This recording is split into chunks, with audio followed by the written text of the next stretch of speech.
60 million years ago, something impossible happened. A bird stopped flying and started hunting mammals. 10 feet tall, 400 pounds. For 60 million years, nothing could stop it. Nothing even came close. This is the terror bird, the apex predator that ruled the continent.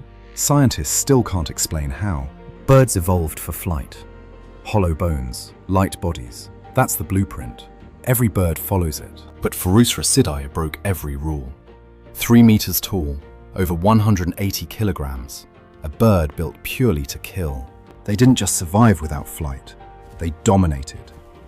Longer than any mammalian predator dynasty ever. How does a bird become the most feared killer on a continent? The answer rewrites evolution itself. South America, 62 million years ago. Dinosaurs gone. The continent is an island, cut off from all. Something has to fill the void. Every ecosystem needs an apex predator. Something has to take the throne. The mammals tried first. Small, timid creatures. None of them had what it took to dominate. Not yet. But the birds had survived the asteroid. They were hungry, and they were already built for violence. One lineage began to change. Legs grew longer and stronger. Wings shrank away. Beaks became weapons. The first terror birds appeared 62 million years ago. Scientists found the bones. They didn't believe it. A skull the size of a horse's head. A beak like a pickaxe. Hollow but reinforced with internal struts. Early researchers thought it was a mistake. Bones from different animals mixed together. A chimera fossil. It wasn't a mistake. This was Phorus racos, the wrinkle bearer. And it was only the beginning. For decades, paleontologists asked the wrong question. Why didn't mammals become apex predators first? The answer was obvious once they finally saw it. The birds got there first, and they were better. Over millions of years, 18 species evolved. Some crane-sized, others taller than any living human. The largest was Kelenken, skull 28 inches long, 71 centimeters. Biggest bird skull ever, and they weren't slow. Biomechanics showed speeds of 40 miles per hour, 65 kilometers per hour. For 60 million years, nothing challenged them.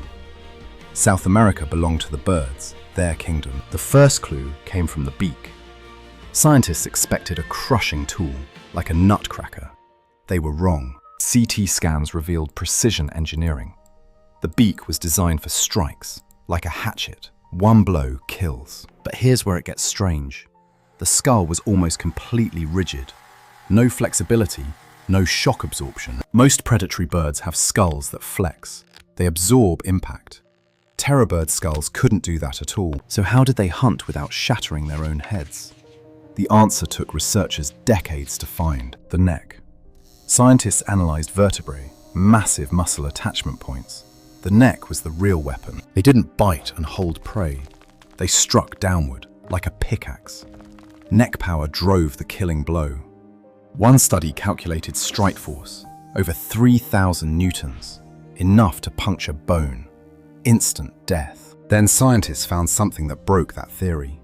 Tooth marks on prey bones, from terror birds. They weren't just striking, they were feeding, pulling carcasses apart, using rigid beaks for leverage. The hunting style was unique. Nothing like eagles, nothing like owls. Something entirely new to science. Then came the second mystery: their legs. Built for running, yes, but the proportions seemed all wrong. Lower legs proportionally longer than any running bird. Ostriches, emus, rheas. None matched this ratio. Biomechanists modeled movement patterns.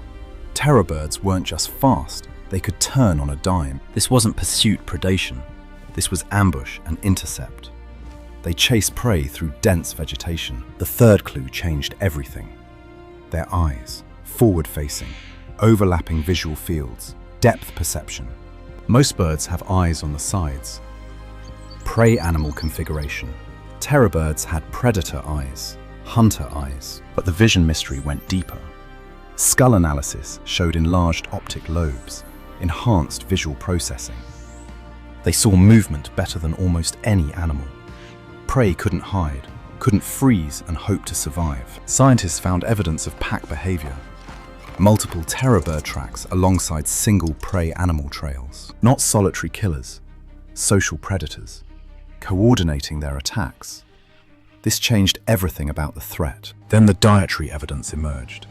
Isotope analysis of bones. Terror birds weren't specialists at all. Small mammals, large mammals, carrion, other predators.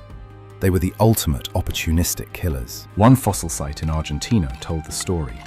A terror bird surrounded by prey bones, a feeding ground.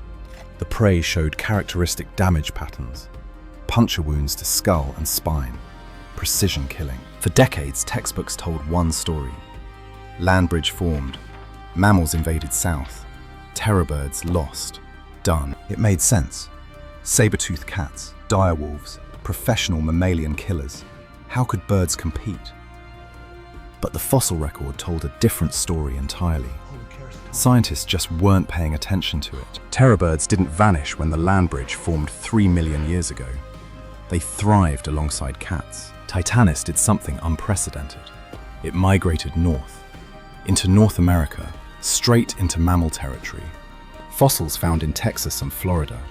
Terror birds hunting successfully in lands ruled by mammalian predators. They didn't lose competition.